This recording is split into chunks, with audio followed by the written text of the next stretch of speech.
रात में अंतर, यादों की हर लहरों में है प्यार का समुंदर, यादों की हर लहरों में है प्यार का समुंदर। अब तो जमीन अपनी अपना ही आसमां है, तीनों लोग का मालिक ये हो गए जीवन भर। कहते मैं बैठा हूँ बच्चे तू चिंता ना कर, कहते मैं बैठा हूँ बच्चे तू चिंता ना कर।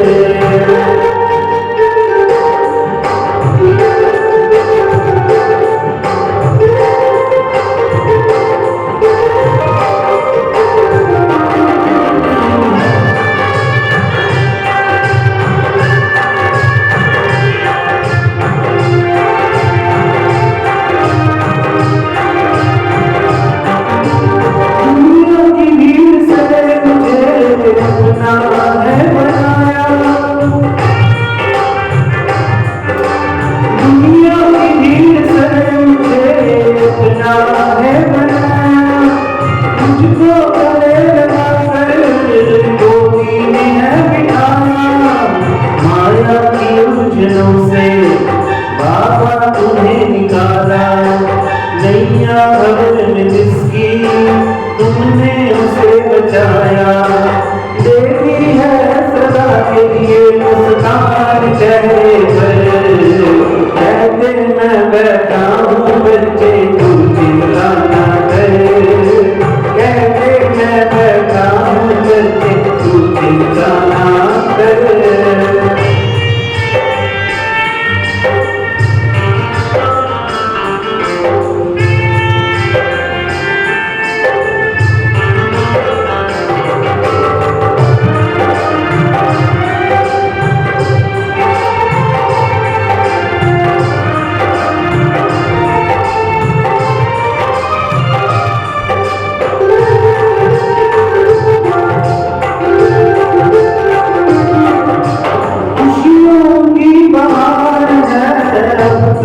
जिंदगी में खुशियों की बहार है, अब तो जिंदगी में महफिल सजी हुई अब तो हर एक गली गली में। दिखते रूहानी मंजर दुनिया के इस चमन में, रोशनी से भरपूर है हर मन के आंगन में। समय श्वास संकल्प सभी अब हो रहा सफल, कहते मैं बैठा हूँ बच्चे तू चिंता ना कर, कहते मैं बैठा हूँ बच्चे तू चिंता ना कर।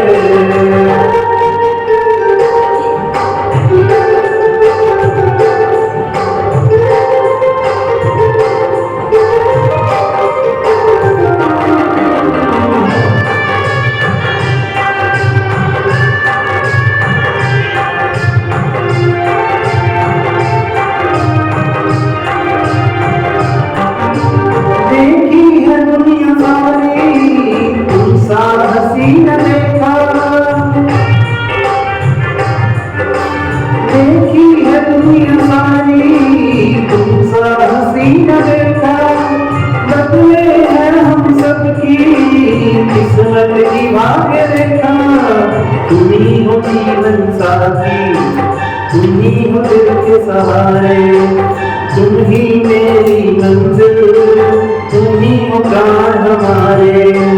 हर घड़ी हर पल बाबा तेरा नाम नजरों पर, कहते मैं बैठा हूँ बच्चे तू चिंता ना कर, कहते मैं बैठा हूँ बच्चे तू चिंता ना कर।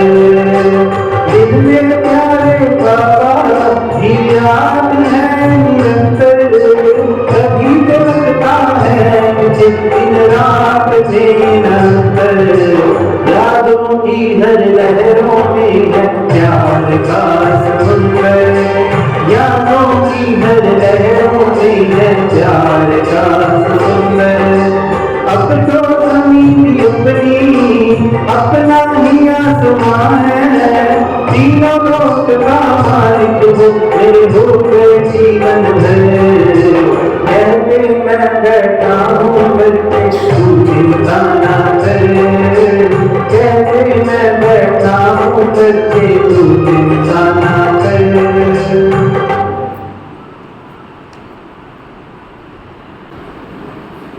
आज हम सबके लिए विशेष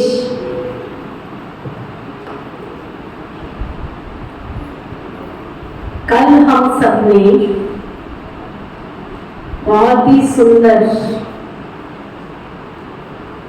आत्मदर्शन का विषय लिया, आत्म अनुभूति की, अपने आप को जानने का यत्न प्रयत्न किया।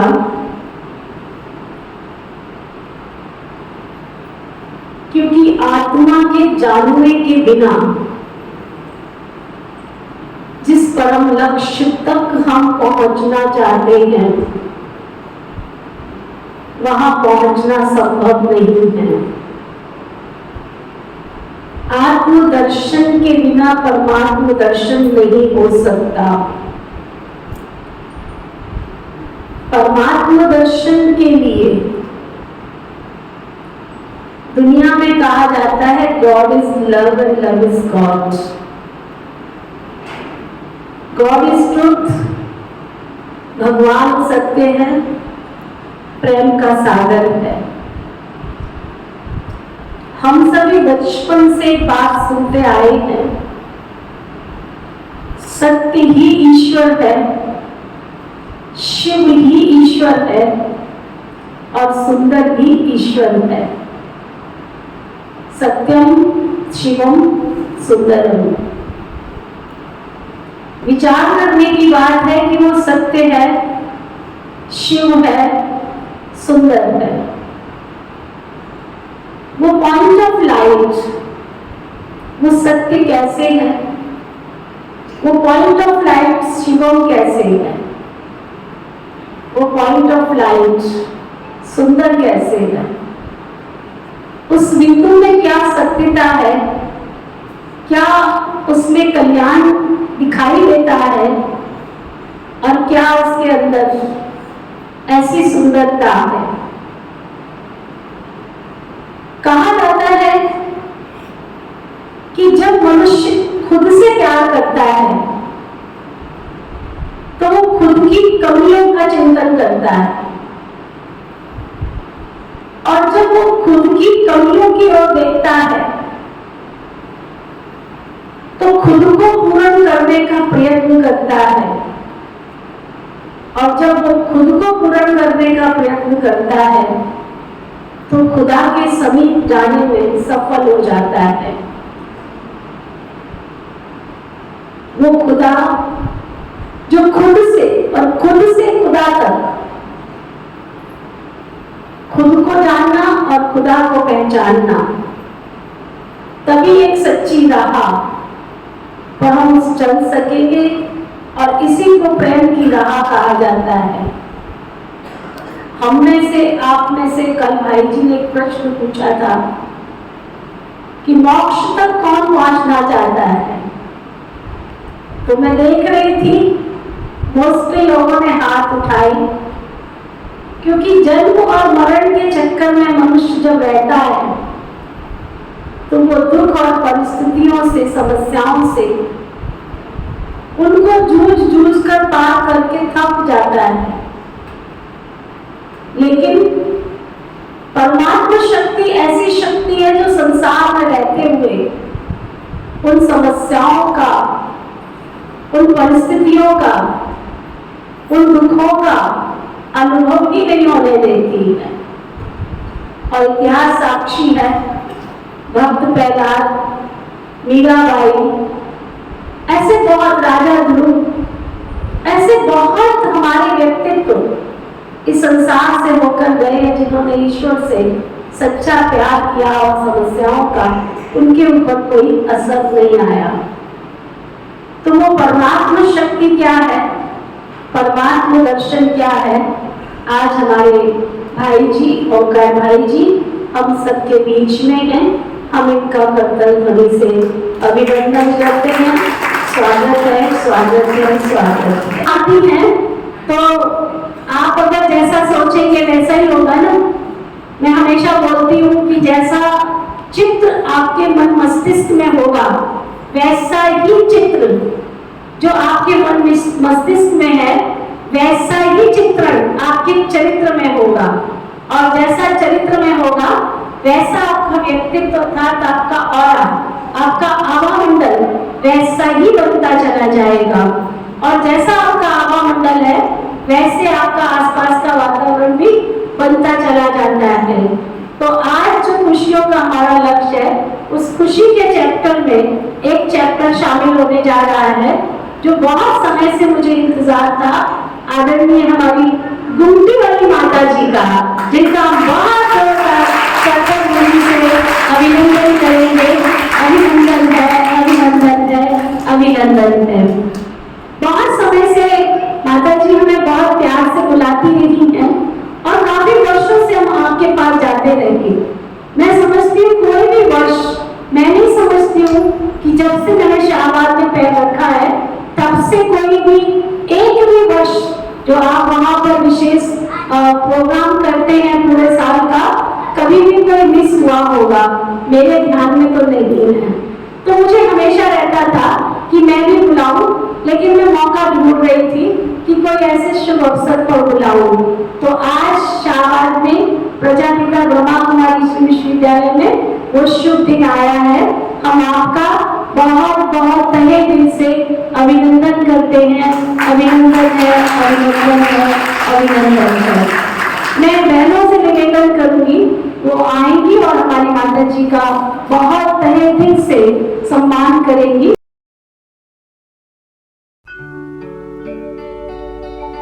जब जब हुई धरती से पुकार, शिव शक्ति बनी विश्व आधार। युवा में शक्ति भर कर करने आए सब पे उपकार।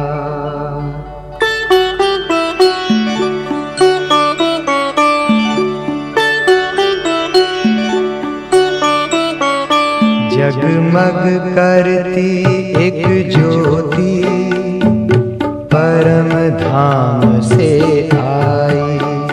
जगमग करती एक ज्योति परम धाम से आई। धरती पर आकर उसने, धरती पर आकर उसने हर एक ज्योति जगाई। जगमग करती एक ज्योति परम धाम से आई।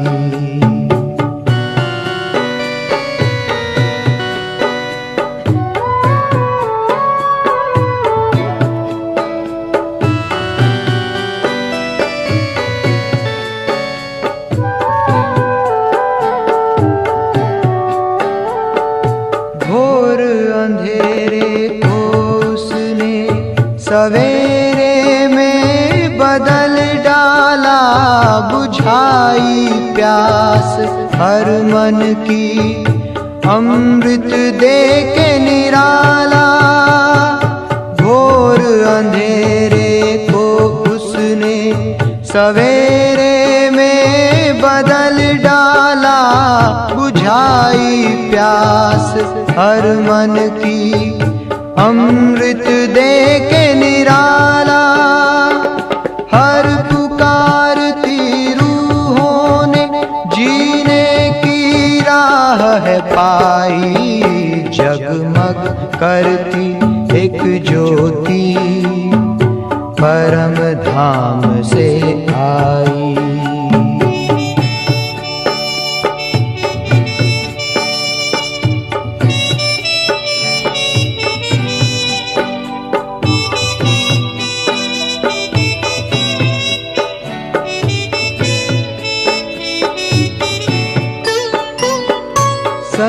संगम युग में आकर उसने सबको हमसे दूर किया, भस्म किया विकारों को, ज्ञान से भरपूर किया।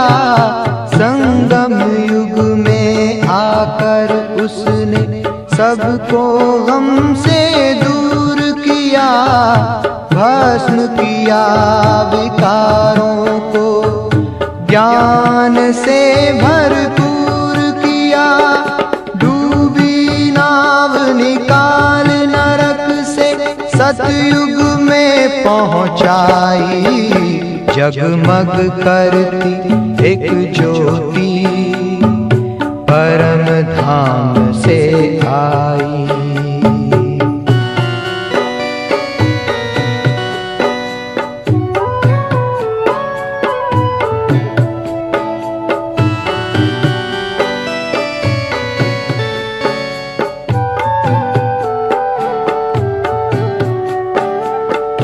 स्वर्णिम युग आया धरा पे, जन जन ने किया श्रृंगार, महक उठा गुणों का गुलशन, चारों ओर छाई बहार। स्वर्णिम युग आया धरा पे, जन जन ने किया श्रृंगार, महक उठा गुणों का गुलशन, चारों ओर छाई बहार।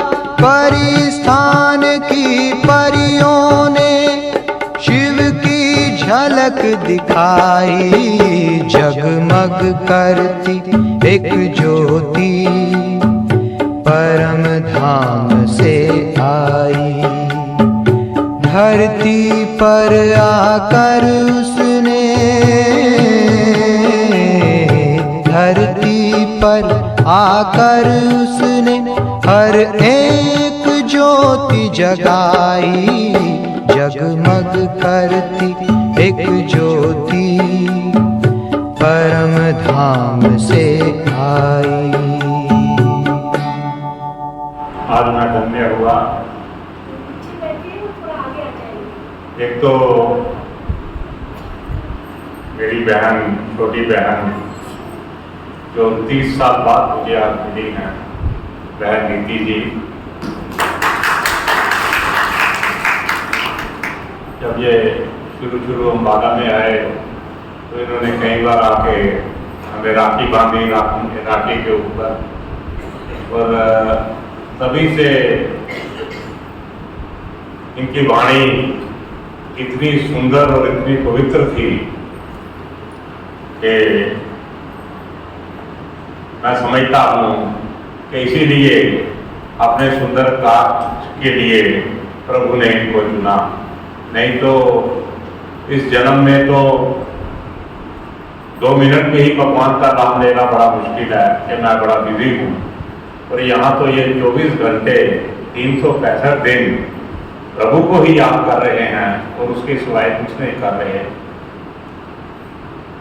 ये स्थान ऐसा है जहाँ एक डिवाइन एनर्जी है, उसका शो आप यहाँ थोड़ी देर बैठे हो, आपको नहीं पता चल रहा, पर प्रभु जानता है कि आप यहाँ से बहुत कुछ ज्ञान लेके जा रहे हैं, चाहे प्रोफेसर ओंकार जी आपको बताएं या ना बताएं। एक एनर्जाइज जगह के ऊपर बैठने से ही शरीर में कई चीजें उत्पन्न होती हैं और उसका इंसान के शरीर के ऊपर, उसके दिमाग के ऊपर, उसकी हर जगह पे बड़ी ही उन्नति उसमें आती है।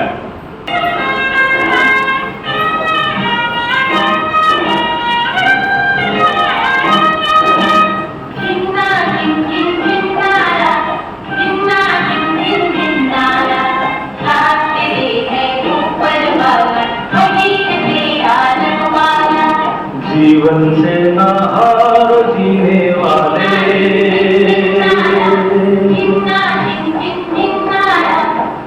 जीवन से नाहारो जीने वाले, बात मेरी तू मान अरे मत वाले। हर हमको तू अपना कर, दिल का दर्द छुपा कर बढ़ता चल, तू लहरा कर दुनिया के सुख दुख को बिसरा कर। जीवन से नाहारो जीने वाले, बात मेरी तू मान ले मत वाले।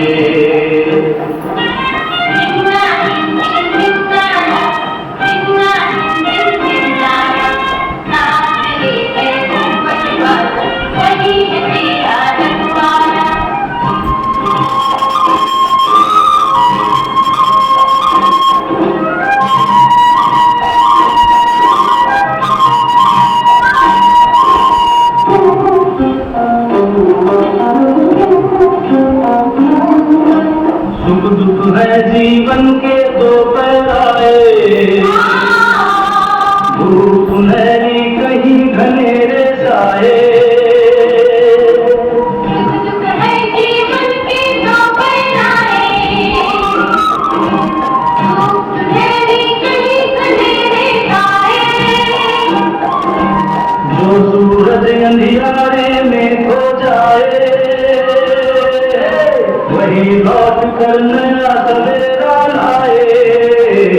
तो बढ़ता चल लहरा चल दुनिया के सुख दुख को बिसरा कर। जीवन के नाहारो जीने वाले, बात मेरी तू मान ले मत वाले। जिन्ना जिंदे जिन्नारा, जिन्ना जिंदे जिन्नारा, साथ ले है तू बलवाना, वही है तेरा बलवाना।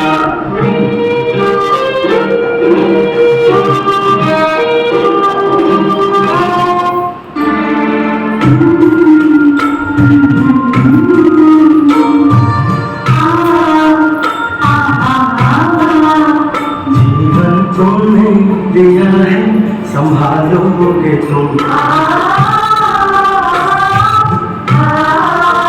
जीवन तुमने दिया है, संभालोगे तुम। आशा में है, विश्वास है, हर मुश्किल से विधाता निकालोगे तुम। जीवन तुमने दिया है, संभालोगे तुम।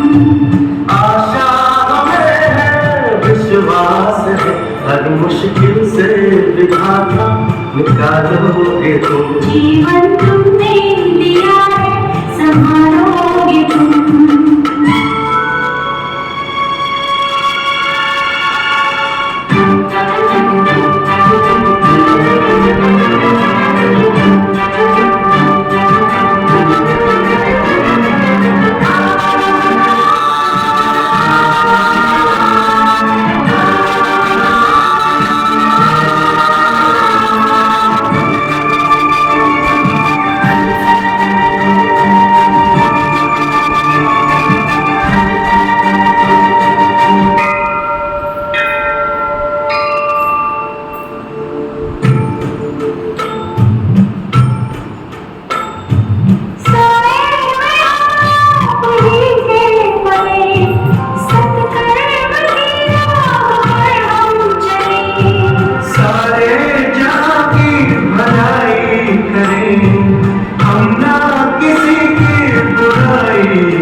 इस दुनिया के दुखों से बचा लोगे तुम। इस दुनिया के दुखों से बचा लोगे तुम।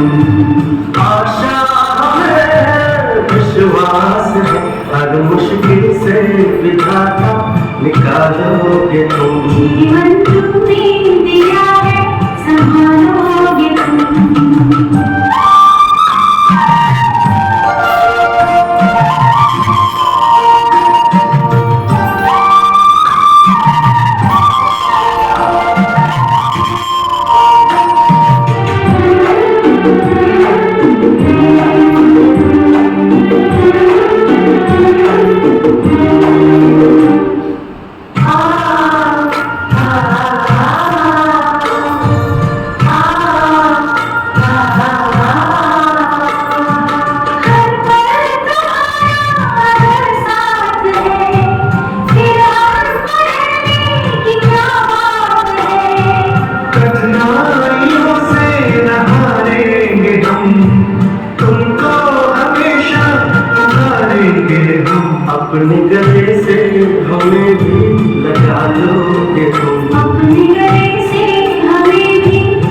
संभालोगे तुम।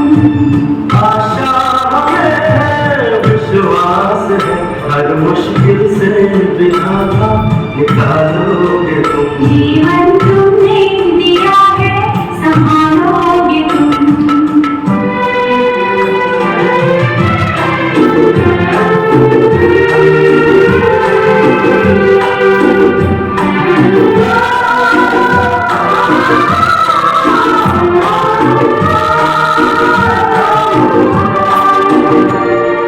छाया कहीं तो कहीं धूप है नाम कितने कहीं रूप है। हर क्षण में तुम समाए हुए, हम सब तुम्हारे बनाए हुए। हम जो रूठे कभी तो मना दोगे तुम। हम जो रूठे कभी तो मना दोगे तुम। आशा है, विश्वास है, हर मुश्किल से विधाता निकालोगे तुम। जीवन तुमने दिया है संभालोगे तुम।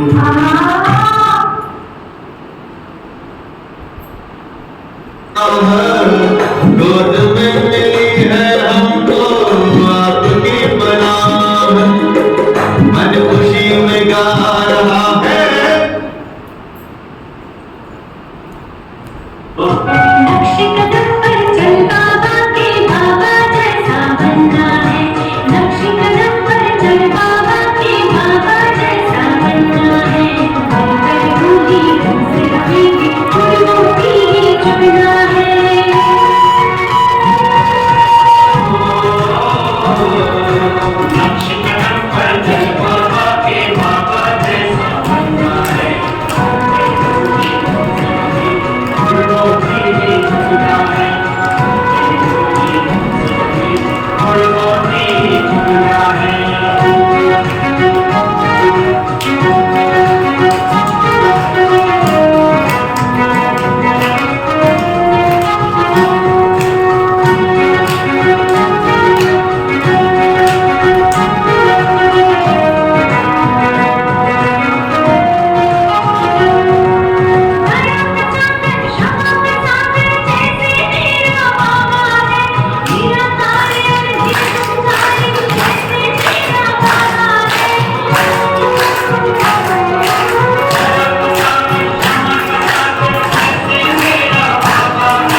ही रोचक विषय के ऊपर बात करने वाले हैं।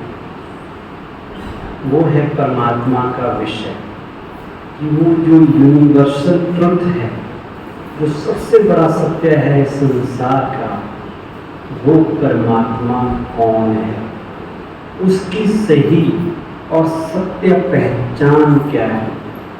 जिस परमात्मा को ढूंढने के लिए हम भक्ति में जप तप हवन यज्ञ व्रत तीर्थ यात्राएं कई कुछ करते हैं ताकि उस परमात्मा की प्राप्ति हो जाए। लेकिन परमात्मा अगर हमें मिल भी जाए और हमें उसकी पहचान हो ही ना, तो हम कैसे पहचानेंगे कि ये परमात्मा है या नहीं है। या कोई व्यक्ति आके कहे जी मैं ही परमात्मा हूँ, मुझे ही भगवान मानो, और हम उस पर विश्वास करके उसे मान लें, तो धोखा भी खा सकते हैं अगर वास्तविकता का पता ना हो। कल हमने आत्मा की बात की थी, तो आत्मा का जो पाठ आपको पढ़ाया था, सब धर्म वाले उसको मानते हैं, उसमें कोई कंफ्यूजन नहीं होती। लोग कहते हैं आत्मा है, शरीर अलग है, हम आत्मा है। लेकिन जब परमात्मा के विषय की बात होती है तो दुनिया में जितने दिमाग उतनी ही बातें परमात्मा के विषय में सुनने को मिलती है, जितने मुख उतने ही मतांतर परमात्मा के बारे में हैं। सब ये जरूर कहते हैं कि परमात्मा एक है, God is one, God is truth, God is love. लेकिन वो एक कौन है, उसकी एक की एक पहचान होनी चाहिए ना। कोई ये कहता है, कोई वो कहता है, तीसरा कहता है ये नहीं वो है, तो वो कंफ्यूजन पैदा करता है। आज जब हम परमात्मा के विषय के ऊपर बात करते हैं तो सबसे पहले आपको मैं एक एग्जांपल देना चाहूँगा।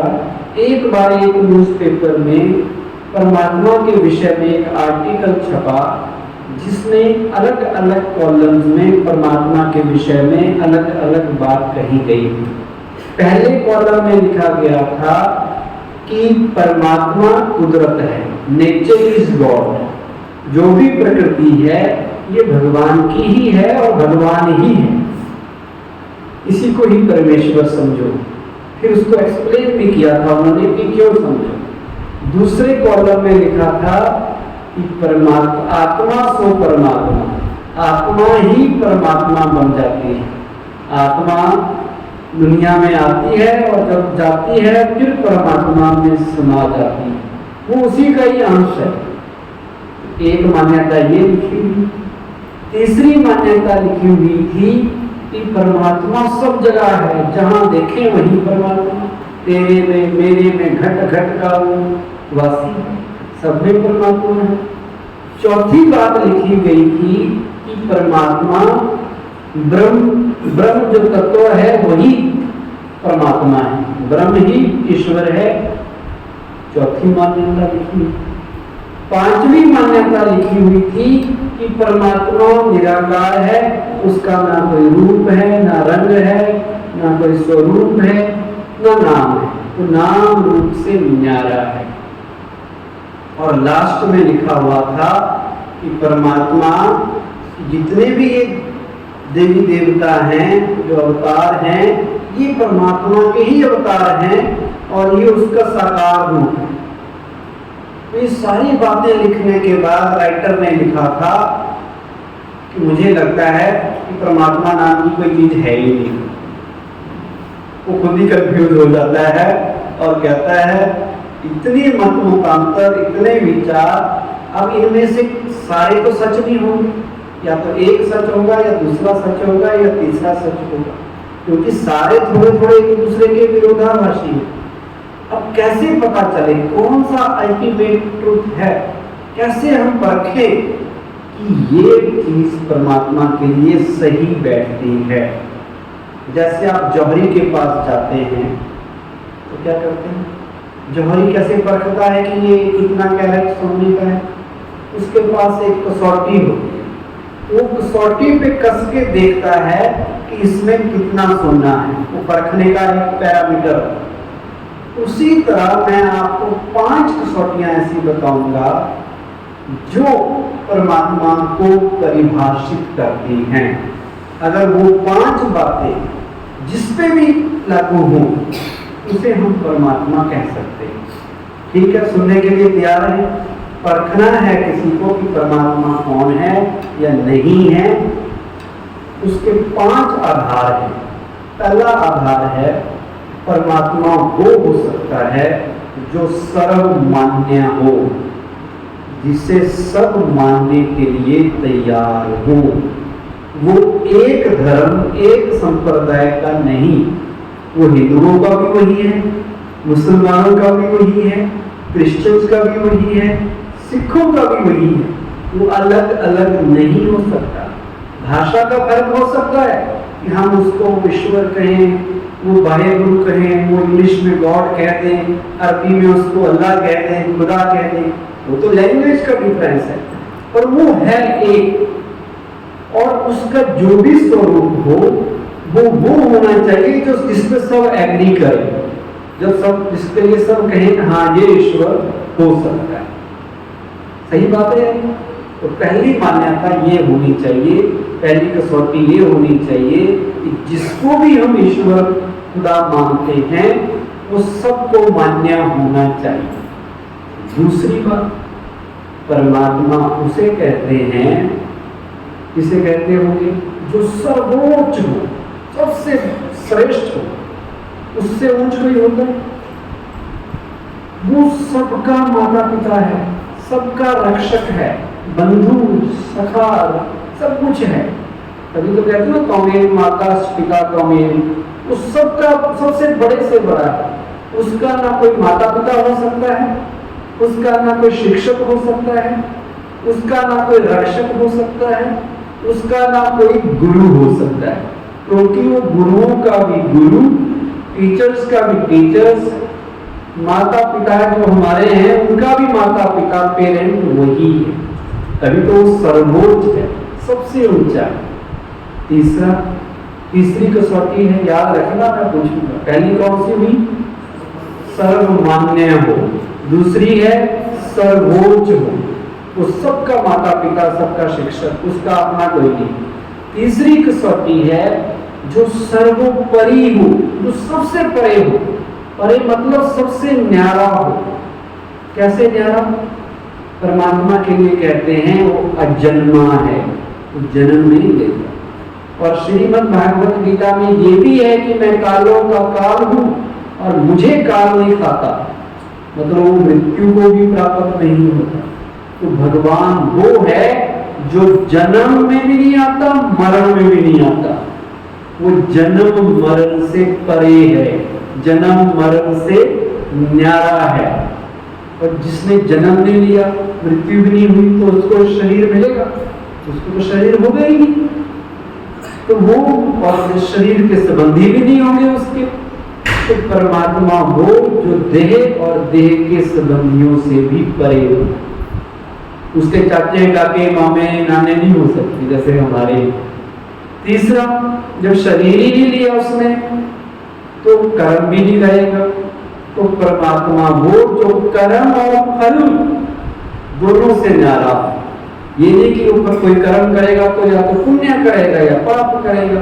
तो परमात्मा ना पुण्य में आता है ना पाप में आता है, क्योंकि वो कर्म करता ही। कर्म अकर्म, अकर्ता उसको कहते हैं और भोक्ता भी कहते हैं। अकर्ता मतलब वो करता नहीं है, वो करवाता है। कर्म करावन हार कहा जाता है। तो परमात्मा वो जो कर्म और फल से भी न्यारा हो। और परमात्मा कर्म फल नहीं है तो फिर पाप पुण्य भी नहीं है, तो पाप पुण्य से भी न्यारा हो। जब पाप पुण्य नहीं कर रहा कोई तो सुख दुख भी नहीं होगा। तो परमात्मा वो जो सुख दुख से भी न्यारा हो, जो जन्म मरण से न्यारा, देह और देह के संबंधियों से न्यारा, कर्म और फल से न्यारा, पाप और पुण्य से न्यारा, और लास्ट में सुख और दुख से न्यारा हो, जिसके ऊपर सुख और दुख का प्रभाव नहीं पड़ता हो। तो तीसरी बात हुई वो सर्वोपरि। और चौथी बात परमात्मा किसे कहेंगे? जो सर्वज्ञ हो, दाता हो। परमात्मा कभी किसी से लेता नहीं है, वो केवल देता है। जो ले रहा है वो परमात्मा हो ही नहीं सकता, लेने वाले तो हम हैं। वो देता है।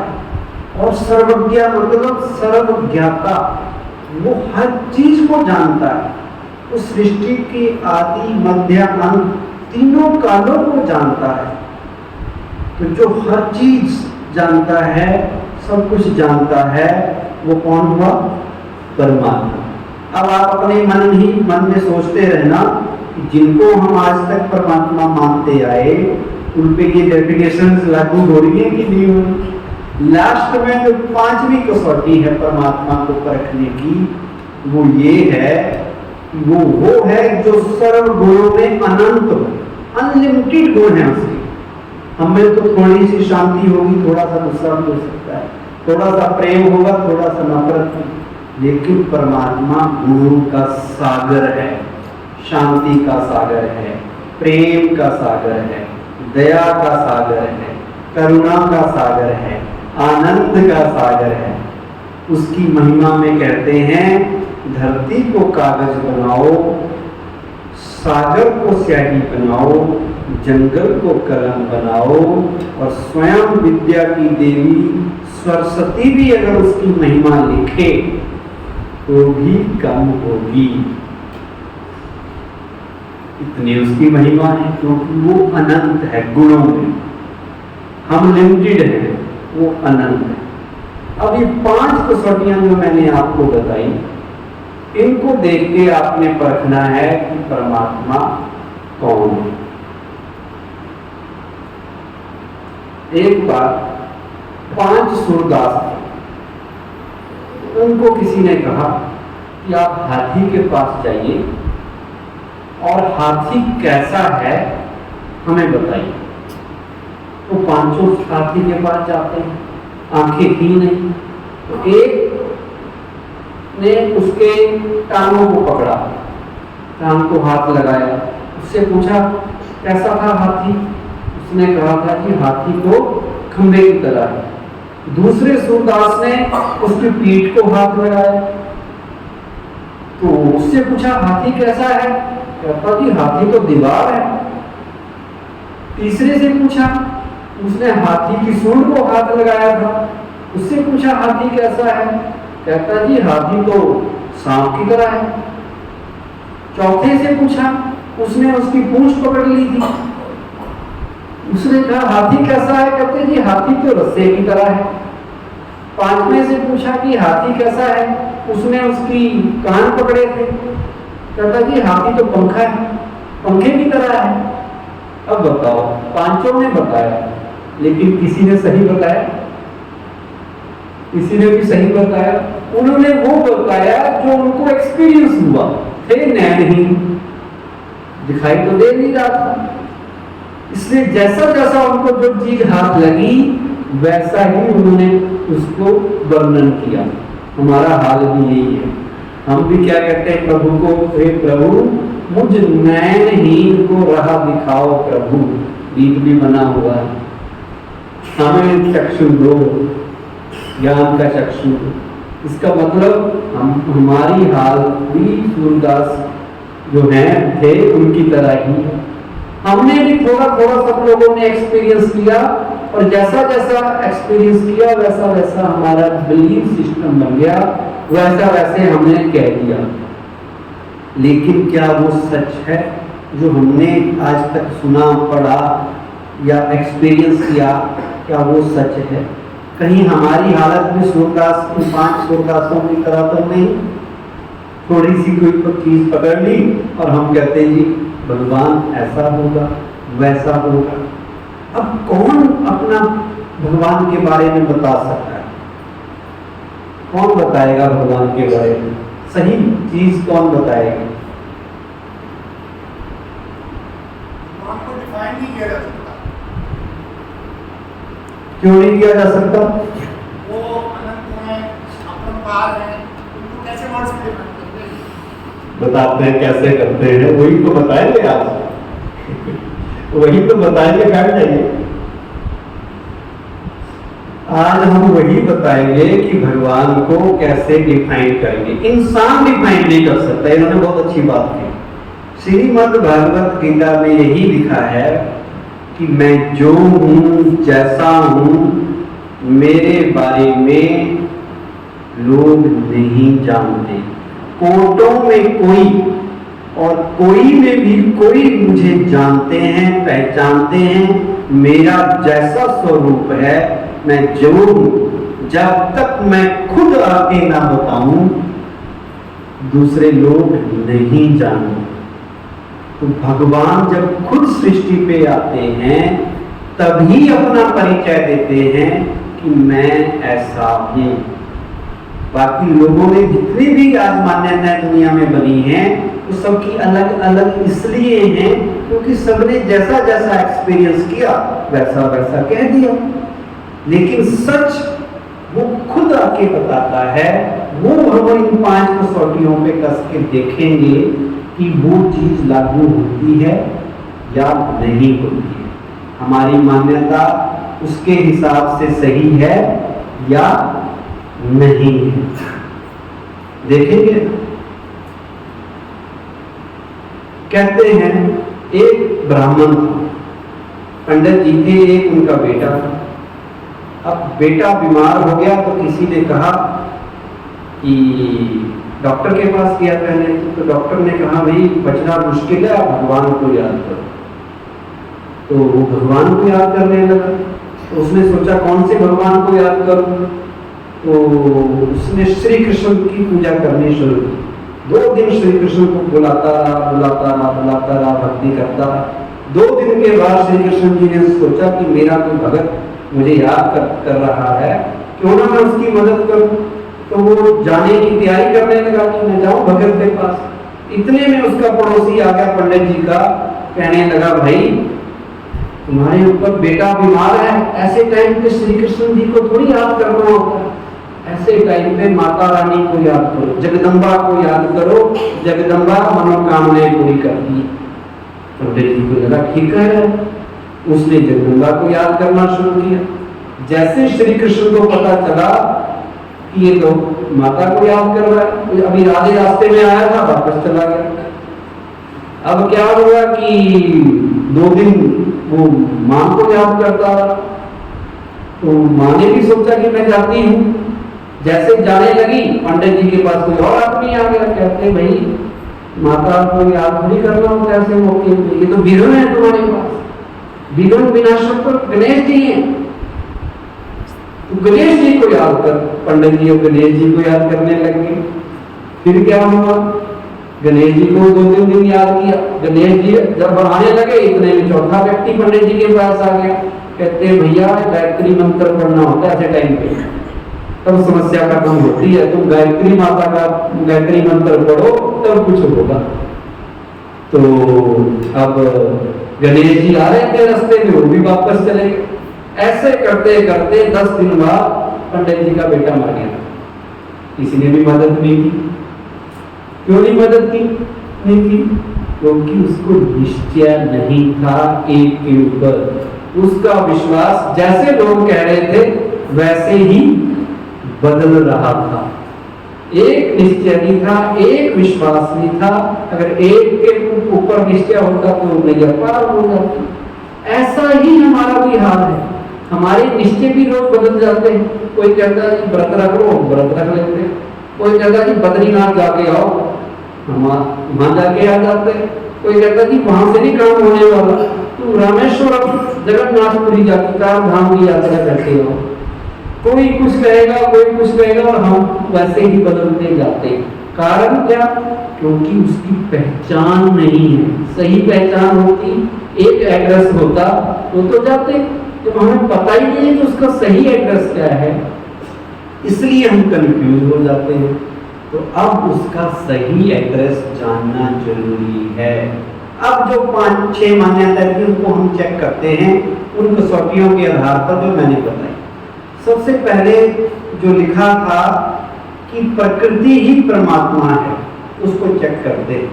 क्या प्रकृति परमात्मा है वो तो रचना है, वो रचयिता है। रचना और रचयिता अलग अलग होते हैं, एक ही होते हैं।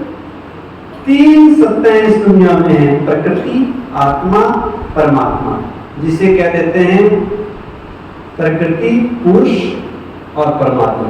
पुरुष मतलब आत्मा। तीनों इंडिपेंडेंट हैं, तीनों इंडिपेंडेंट हैं। प्रकृति भी अलग है, आत्मा भी अलग है, परमात्मा भी अलग है। आत्मा और प्रकृति चेंज हो जाते हैं, परमात्मा सदा एक जैसा रहता है, उसकी क्वालिटी चेंज नहीं होती। तो कुदरत को परमात्मा कहना, कुदरत मतलब रचना। ये तो ऐसा हो गया जैसे रचना और रचयिता दोनों एक ही हो गए। ऐसा कभी होता है? माँ बाप अलग होते हैं, क्रिएशन अलग है, क्रिएटर अलग है। दूसरी मान्यता क्या थी? दूसरी मान्यता थी जो उसमें लिखी थी अखबार में कि आत्मा सो परमात्मा, आत्मा परमात्मा बन जाती है। जैसे वो कहते हैं सागर से बुदबुदा उठा, सागर में ही समा गया। लोग कहते हैं कि हम वहां से आए हैं, परमात्मा के हम अंश हैं, बाद में हम जाके परमात्मा में मिल जाएंगे। अब इसको थोड़ा चेक करो। आत्मा एक एनर्जी है, मैंने कल बताया। जिन्होंने साइंस पढ़ी है वो जानते हैं energy can neither be created nor be destroyed. Energy ना पैदा होती है ना खत्म हो सकती है। आत्मा भी ना पैदा होती है ना खत्म होती है। अगर आत्मा परमात्मा में समा जाए फिर तो आत्मा का अस्तित्व ही खत्म हो गया। तो कैसे समा सकती है? अच्छा, जो लोग कहते हैं कि परमात्मा का अंश है, अंश का मतलब ये हुआ कि परमात्मा के बिग बैंग हुआ, टुकड़े हुए, कोई आत्मा इधर गिरी, कोई आत्मा उधर गिरी, कोई आत्मा उधर गिरी। ऐसा कभी होगा कि वो बड़े टुकड़े से छोटे छोटे टुकड़े आत्माएं बन गई? मैंने कहा परमात्मा अलग है, आत्माएं अलग है, ये मिक्स नहीं होते। अच्छा, कई कहते हैं जो परमात्मा बन जाएंगे, आत्मा से परमात्मा, बड़ी भक्ति करेंगे हम परमात्मा ही बन जाएंगे। क्या परमात्मा को डिग्री है जो लेनी? या आप मेहनत करो, पुरुषार्थ करो, भक्ति करो, एक दिन तुम खुद परमात्मा बन जाओगे। परमात्मा एक है। अगर ऐसा होता तो अब तक 100, 200, 400, 1000, 2000 तो बन गए। फिर क्यों कहते परमात्मा एक है? इसका मतलब आत्माएं अपने कर्मों के हिसाब से पाप आत्मा, पुण्य आत्मा, महान आत्मा, देव आत्मा बन सकती है, जो कई है, लेकिन परमात्मा नहीं बन सकते। परमात्मा एक है, वो हमारा माँ माता पिता है। कोई बच्चा अपना बाप बन सकता है क्या? कोई बच्चा अपना बाप बन सकता है? बताइए, नहीं बन सकता। बाप पिता की तरह बन सकता है, पिता का कारोबार संभाल सकता है, उसकी गद्दी पे बैठ सकता है, पिता समान अपने छोटे भाई बहनों की पालना कर सकता है, पर कोई भी बच्चा अपना ही पिता नहीं बन सकता। वो हम पिता परमात्मा हैं, हम बच्चे हैं, हम परमात्मा की तरह शांति वाले बन सकते हैं, प्रेम वाले बन सकते हैं, सबका भला करने वाले बन सकते हैं, पर परमात्मा नहीं बन सकते। इसलिए जो ये लोग कहते हैं आत्मा से परमात्मा, ये मान्यता सही नहीं है। और हम क्या करते हैं, जो कोई कहता है भाई ठीक है भाई सतवचन महाराज, काहे को झगड़ा करना, जो तुम कह रहे हो भी सही, तुम कह रहे हो तुम भी सही, लेकिन पता तो होना चाहिए ना सच्चाई का। सच्चाई क्या है? ऐसे ही चौथी मान्यता है, तीसरी मान्यता की वो परमात्मा ब्रह्म है, ब्रह्म महातत्व जहां परमात्मा रहता है वही परमात्मा है, ब्रह्म ही ईश्वर है। ये कहने वाले सन्यासी ये नहीं जानते कि ब्रह्म महातत्व तो रहने का स्थान है, परमात्मा के रहने का स्थान है। मकान मालिक और मकान अलग अलग होते हैं कि एक ही होते हैं? वो मकान है जहां रहा जा रहा है, मकान मालिक अलग है, परमात्मा अलग है। तो ब्रह्म को ईश्वर मानना ये भी एक भूल है। चौथी मान्यता, उसको भी चेक करते हैं, जो आपको बिल्कुल नहीं लगेगी। वो ये है जो हमने कहा कि परमात्मा सर्वव्यापी है, कण कण में जहाँ देखूं वहीं परमात्मा। तुम्हारे में भी परमात्मा है, मेरे में भी परमात्मा है, परमात्मा घट घट का वासी। आज तक यही सुनते आए ना, सब जगह परमात्मा है या नहीं? कौन कौन कहते हैं कि है? देखो जी, आधे ही है, आधे से भी कम है। इसका मतलब, क्योंकि मैंने पहले बताया कि इस मान्यता को भी चेक करना है, इसलिए कई लोगों ने हाथ नहीं खड़े किए कहीं फंस ना जाए। लेकिन क्यों नहीं है वो मैं समझाने वाला हूं आपको। मेन बात तो है कि क्यों नहीं है। परमात्मा हमारे अंदर आत्मा है या परमात्मा, पहले तो ये फैसला कर लो। अगर परमात्मा सब जगह है तो फिर आत्मा के साथ परमात्मा भी होना चाहिए कहीं ना कहीं। अच्छा, अगर हमारे में परमात्मा है, मेरे में भी है, तो आप में भी है। एक व्यक्ति मर्डर कर रहा है, उल्टे काम कर रहा है, क्या उसके अंदर परमात्मा है? तो परमात्मा क्यों नहीं रोकता? परमात्मा उसके अंदर है, सर्वशक्तिवान है, और वो सर्वशक्तिवान होते हुए भी उसको गलत काम करने से नहीं रोक रहा।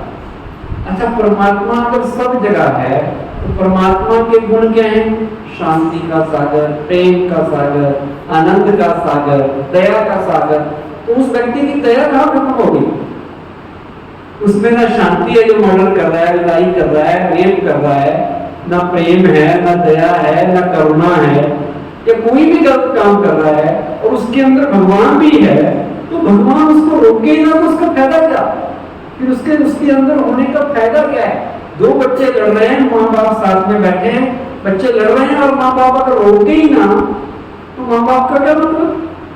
अगर परमात्मा सबके अंदर है तो फिर उसको रोकना तो चाहिए ना। और कुदरत का भी नियम है, आप लोहे को गर्म कीजिए, आग का गुण लोहे में चला जाएगा, लाल हो जाएगी, उसका गुण ट्रांसफर हो जाता है।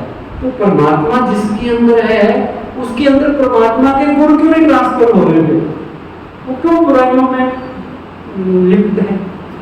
अगर परमात्मा सब जगह है फिर तो दुनिया में सच्चाई होनी चाहिए थी, धर्म का राज होना चाहिए था, लोग अच्छे से अच्छे होने चाहिए थे, प्रेम सद्भावना भाईचारा होना चाहिए था। इसका मतलब परमात्मा सब जगह नहीं है, शैतान सब जगह है, बुराइयां सब जगह है। अगर परमात्मा होता तो परमात्मा के गुण दिखाई नहीं देते। एक और बात बताते हैं, अगर परमात्मा सब जगह है, ऑलरेडी है सब जगह, तो फिर वो श्रीमद् भागवत गीता में ऐसा क्यों लिखा है? यदा यदा हि धर्मस्य ग्लानिर्भवति भारत अभ्युत्थानम् अधर्मस्य तदात्मानं सृजाम्यहम्। जब जब धर्म ग्लानि होगी, सत्य धर्म स्थापित करने के लिए मैं आऊंगा। जब है ही अंदर तो आएगा कहां से? मेरे में भी है, आप में भी है, सब में है। खतरनाक से खतरनाक आतंकवादी में भी, जिसने अपने आप को ब्लास्ट करके ह्यूमन बम बन के चला गया। परमात्मा था तो वो तो मरा ही मरा, परमात्मा भी गया फिर। तो वो आता है तो कहीं से तो आता होगा, अगर है पहले ही तो फिर कहां से आएगा? फिर तो आने का सवाल ही नहीं। अच्छा, हम क्या कहते हैं जाने अनजाने, जब कोई बात समझ ना आए? गॉड नोज, ऊपर वाला जानता है, नीली छतरी वाला सब जानता है। इसका मतलब इधर ही हम ये क्यों नहीं कहते मेरे दिल के अंदर जो है, मेरे दाएं हैं, बाएं हैं, नीचे है, धरती में है, वहां है, वो जानता है। हम तो ये कहते हैं ना ऊपर वाला जानता है। इसका मतलब सब जगह तो नहीं है, कहीं ऊपर ही होगा। अच्छा, दुनिया में गंदी से गंदी चीजें भी हैं, कूड़ा है, डस्टबिन है, कितनी गंदी चीजें हैं, क्या वहां भी भगवान है? तो उसकी इंसल्ट हुई, गंदी से गंदी। हम कह रहे हैं सब जगह का मतलब कण कण में, वो सारी गंदी चीजों में भी भगवान है। और हमने सोचा नहीं, हमने सुना, वही कहने लगे जो दूसरों ने सुनाया आज तक। अब क्यों सुनाया उसके पीछे भी लॉजिक समझो। क्यों हमारी किताबों में हमारे संतों ने ये बात कही कि परमात्मा सर्वव्यापी है? इसके पीछे का कारण समझना जरूरी है। एक होता है भावनात्मक सत्य, एक होता है सैद्धांतिक सत्य, प्रिंसिपली ये रॉन्ग है, लेकिन भावना में आके लोगों ने जो बात कही वो ये थी, जब हम किसी को याद करते हैं जिससे हमारा प्यार होता है, वो जहां भी जाओ वही दिखता है। जिनको प्यार का फीलिंग है ना आपको, तो जिससे प्यार हो जाता है 24 घंटे वही दिख रहा है। आजकल तो मोबाइल में दिख जाता है, वीडियो कॉल में, पहले पत्थर में भी उसका एक फोटो दिखता जब लव लेटर आते हैं। ना भी आए कुछ, ऐसे भी वो सोच रहा है, उसके ख्याल आ रहे हैं, उसको लग रहा है वो इधर ही है, मेरे साथ ही है। तो वो प्यार की फीलिंग थी। द्वापर युग में इतने अच्छे भगत हुए मीराबाई, और वो इतने उसके प्यार में खो गए, उन्हें लगा कि वो जहां देखता हूं तू ही तू, सब जगह तू ही, सब उसको ईश्वर के रूप नजर आने लगी। वो भावना है, सिद्धांत नहीं है, प्रिंसिपल ही नहीं है, राइट। दूसरी बात, द्वापर युग में हमारे ऋषि मुनियों ने ये बात लिखी, उन्होंने ये कल्पना कर ली थी कि कलयुग में बहुत ज्यादा पाप पड़ेगा, लोग बुराई के रास्ते में चलेंगे, इसलिए उन्होंने कहा भैया अगर बुरा काम करोगे याद रखना भगवान सब जगह वो देख रहा है, ताकि लोगों के अंदर वो डर रहे, बुरे काम ना करें। भगवान सब जगह है, ऐसी कोई जगह नहीं है जहां वो देखता नहीं हो। तो लोगों को सही कर्म करने के लिए, प्रेरित करने के लिए ये बात लिखी गई। दूसरा, लोगों ने भावना में आके ये कहा कि भगवान हमारे साथ है, भगवान जहां देखें वहीं भगवान है। लेकिन सिद्धांत ये कहता है कि भगवान सब जगह नहीं, बल्कि जैसा कल बताया था, ऊंचे से ऊंचे परम धाम, शांति धाम, ब्रह्मलोक का रहने वाला है। पांचवी मान्यता जो लोग कहते हैं परमात्मा निराकार है, कहते सही है, लेकिन उसका अर्थ गलत लेते हैं। उन्हें लगता है निराकार का मतलब है जिसका कोई आकार नहीं, ये गलत है। निराकार का मतलब है आकार है, पर हमारी तरह आकार नहीं है, देवताओं की तरह सूक्ष्म लाइट का भी आकार नहीं है। वो आकार ऐसा है जो दिखाई भी नहीं देता, लेकिन आकार है। हम कहते हैं जिसकी रचना इतनी सुंदर, वो कितना सुंदर होगा। अगर उसका आकार ही नहीं है, रूप ही नहीं है, नाम ही नहीं है, तो फिर कैसे सुंदर हुआ है। पर इतना सूक्ष्म है कि हम साकार की भेंट में उसे निराकार कहते हैं। जैसे मोटे की भेंट में कहेंगे ये पतला है, और कौन पतला है कौन मोटा, कंपैरिजन में कहते हैं ना, तो ये थोड़ा पतला है इसकी तुलना में, लेकिन इसकी तुलना में थोड़ा मोटा है।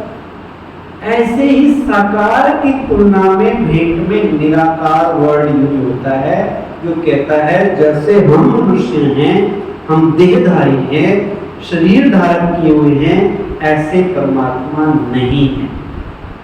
और वो जो मैंने कसौटियां बताई वो भी यही कहती है कि परमात्मा अजन्मा है, उसका माता पिता नहीं है, उसका कोई शरीर नहीं है। अगर कोई देहधारी भगवान हो तो देहधारी तो सारी चीजों से गुजरता है, उसको जन्म मरण में भी आना है, पाप पुण्य में भी आना है। देहधारी को क्या सब धर्म के लोग मान सकते हैं? नहीं। आप बोली कोई भी अपना देवी देवता की तस्वीर सामने लाओ, आप सोचे दूसरे धर्म वाला माने? नहीं माने, तो कहेगा ये तो आपके इष्ट देव हैं, ये तो आपके हैं, हमारे थोड़ी। तो परमात्मा तो वो होना चाहिए जिसे सब माने। तो किसी भी देहधारी को परमात्मा कहना भूल है, क्योंकि परमात्मा ना देह में आता है, ना देह धारण करता है। अगर देह धारण करे तो जन्म भी हो जाए, मरण भी हो जाए। देह धारण करे, देहधारी कोई भी व्यक्ति सारी बातें नहीं जान सकता, उसके ब्रेन की लिमिट है कितना जानेगा। सृष्टि के आदि मध्य अंत का ज्ञान नहीं दे तो उसको पता होगा, ना ही वो दाता होगा, ना ही उनके अनुसार परमात्मा को परिभाषित कर पाएगा। अगर करेगा भी तो उन सूरदासों की तरह करेगा, थोड़ा थोड़ा तो जितना उन्होंने समझा होगा। अब परमात्मा अपनी जो वास्तविक सही पहचान बताते हैं वो ये है, जो स्वरूप यहां सामने आ रहा है उससे पहले कि परमात्मा निराकार है। परमात्मा ने जो अपनी एड्रेस दी खुद उसके अकॉर्डिंग, जैसे आत्मा ज्योत स्वरूप है, सभी ध्यान से सुनना, कल बताया था ना आत्मा ज्योति बिंदु है, लाइट है, पॉइंट ऑफ लाइट है, ऐसे ही परमात्मा भी ज्योति बिंदु रूप है, पॉइंट ऑफ लाइट है। पर जितना बड़ा यहाँ तो समझाने के लिए दिखाया है, वो इतना सूक्ष्म है, जैसे आत्मा आंखों से नजर नहीं आती, ऐसे ही परमात्मा भी इतना सूक्ष्म है कि नजर नहीं आएगा। वो रूप में बिंदु और गुणों में सिंधु के समान है, सबसे पावरफुल, सबसे शक्तिवान है। और ऐसा हो सकता है, आपने एटम देखा है? दिखाई भी नहीं देता, साइंस वाले जानते हैं, पर उन्होंने तो पूरी स्ट्रक्चर उसकी ढूंढ रखी है, इतने उसमें ऑर्बिट्स हैं, इतने न्यूक्लियस है, न्यूट्रॉन है, प्रोटॉन है, और उस एटम की पावर कितनी होती है पता है? इतनी बिजली पैदा कर रहा है, और वही एटम बॉम्ब भी बन जाता है तो दिखता भी नहीं, इतनी ज्यादा ताकत है। जब उसमें इतनी ताकत है तो आत्मा में भी तो ताकत हो सकती है, तो उस छोटी क्यों ना हो। और परमात्मा चाहे कितना भी सूक्ष्म हो तो वो सर्वशक्तिवान है। ज्योति बिंदु रूप उसका है, वो स्वरूप हुआ, और उसका जो नाम है, जितने भी दुनिया में मनुष्य आत्माएं हैं उनके नाम तो अच्छे होते हैं, पर गुणवाचक और कर्तव्यवाचक नहीं होते। किसी का नाम अमीर चंद हो सकता है वो फकीर, किसी का नाम खुशी हो, हंसमुख हो, पर खुशी उसके जीवन में हो या ना हो कोई गारंटी नहीं है। किसी का नाम धनपत राय हो सकता है वो गरीब हो, लक्ष्मी भीख भी मांग सकती है, हो सकता है कि नहीं हो सकता। लेकिन परमात्मा का नाम ऐसा है, वो गुणवाचक भी है और कर्तव्यवाचक भी है। परमात्मा ने जो अपना नाम खुद बताया वो है शिव। शिव माना कल्याणकारी। उसको आप शिव ना भी कहो, आप गॉड कह लो, अल्लाह कह लो, वाहे गुरु कह लो, और शिव जब हम कहते हैं तो शिव का मतलब है कि वो हमेशा गुणवाचक है। वो यदि किसी धर्म का नाम है, किसी धर्म के किसी ईश्वर का नाम है। शिव का मतलब कल्याणकारी, उस सबका कल्याण करता है। शिव का मतलब ऐसे भी बिंदु होता है। आपने देखा होगा शिव की जो प्रतिमाएं भारत में हैं 12 ज्योतिर्लिंगम के रूप में प्रसिद्ध है। 12 बड़े बड़े मठ हैं भारत में, केदारनाथ, बद्रीनाथ, अमरनाथ, रामेश्वर, ओंकारेश्वर, विश्वेश्वर, विश्वनाथ जो है काशी में, द्वारका में सोमनाथ, जितने भी बड़े बड़े मंदिर हैं भारत के सबसे प्राचीन, वो शिव के पिंडी के रूप में है, और उनको ज्योतिर्लिंगम कहा जाता है। सुना होगा, ज्योतिर्लिंगम का भी मतलब यही है कि वो ज्योति स्वरूप है। उसकी प्रतिमा ज्योत की तरह है, उसका जो आकार है वो ज्योत की तरह है। इसलिए ही मंदिरों में ज्योत जगाई जाती है हमेशा, यहाँ भी ज्योत जगाई जाती है कि उस परमात्मा की ज्योति से हम अपनी आत्म ज्योति जगाएं। तो वो परमात्मा शिव, यहाँ हम ब्रह्मा कुमारी में उसे शिव बाबा कहते हैं। क्या कहते हैं? बाबा मतलब पिता। पुराने लैंग्वेज में बाबा बोलते थे ना, घर में पिता को बाबा बोलते हैं। तो शिव, ऐसे हम कहें शिव परमात्मा, लगता है कि बहुत बड़ी कोई चीज है जिससे मिलना ही मुश्किल है। और ये जब हम कहते हैं शिव बाबा, मतलब वो मेरा पिता है, मैं उसकी संतान हूं। और आपने देखना शिव की यादगार हर धर्म में है, हर धर्म में, और भारत में भी कोने कोने में उसकी मान्यता है, हर कोने में। देवी देवताओं के मंदिर स्टेट वाइज है। वैष्णो देवी कहाँ है? जम्मू नॉर्थ में, और यूपी बिहार के इस साइड श्री राम श्री कृष्ण की ज्यादा पूजा होती है। आप चले जाओ ईस्ट में, बंगाल साइड किसकी पूजा होती है? दुर्गा की, काली की। वेस्ट में चले जाओ गणेश की, साउथ में चले जाओ वेंकटेश, कार्तिक, विष्णु की। लेकिन शिव की पूजा सारे भारत में होती है। और शिव की प्रतिमा किसी भी मंदिर में चले जाओ, चाहे हनुमान का हो, लक्ष्मी नारायण का हो, किसी का भी हो, शिव की प्रतिमा पिंडी हर जगह होती है। क्या कारण है? क्योंकि शिव सब देवों का देव है, महादेव है। देवियों का भी देव वही है। जितनी भी देवियां जिनकी नवरात्रों में पूजा करते हैं उनके लिए क्या कहते हैं? शिव की शक्तियां। जब असुर बढ़ गए तो शिव ने शक्तियां बनाई। उनको बनाने वाला कौन? शिव। देवों को बनाने वाला कौन? शिव। आप टीवी देखना सीरियल, जब देवताओं के ऊपर या किसी के ऊपर कोई संकट आ जाता था तो पहले किसके पास जाते थे? ब्रह्मा के पास। फिर वहां हल ना मिले विष्णु, और लास्ट में शिव के पास। सारी समस्याओं का हल वही करेगा। तो वो पिंडी, उसका आप शेप देखना कभी, वो ऐसा है जैसे ज्योत की तरह। नीचे स्टैंड लगा हुआ है और ऊपर ज्योत जल रही है। अब लोगों ने पूजा करनी थी, अपनी भावनाएं व्यक्त करनी थी, था वो ज्योत स्वरूप बिल्कुल निराकार, पॉइंट ऑफ लाइट।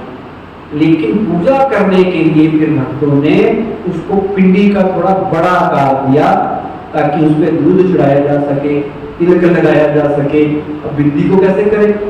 इसलिए उसकी पिंडी बना दी। लेकिन है वो ज्योत स्वरूप, और उसमें 3 रेखाएं होती हैं।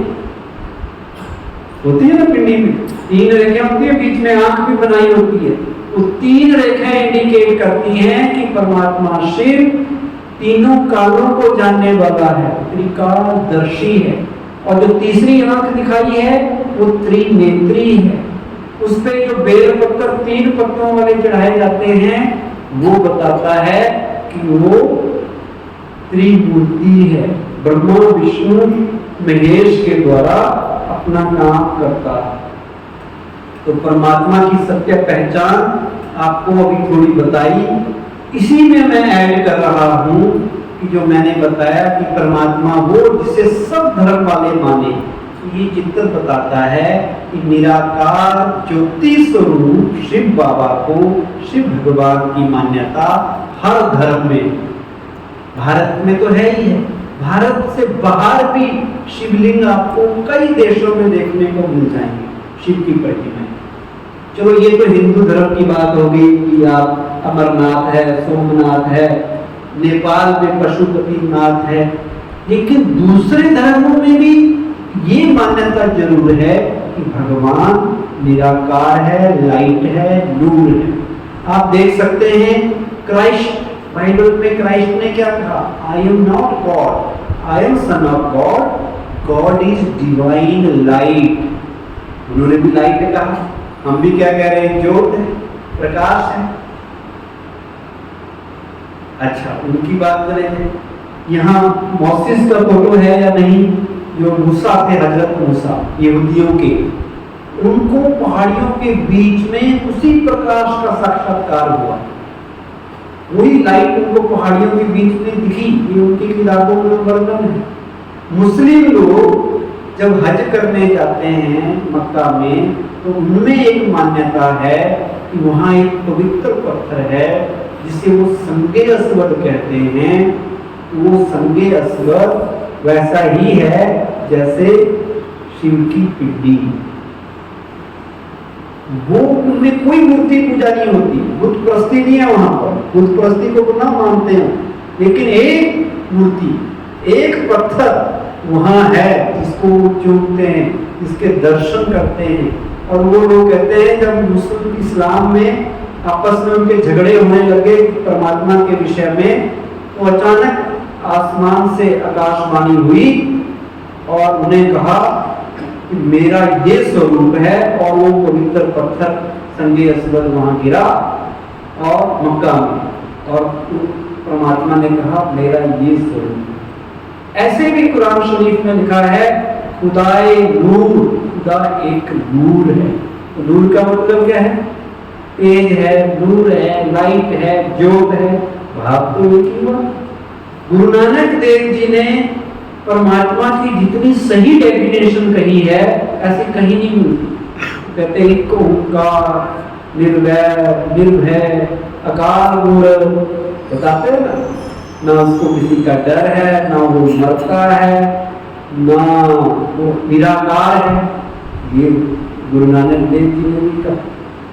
तो जितने, अच्छा जापान में लोग, आप कभी जाओ वहां 3 फुट की दूरी पे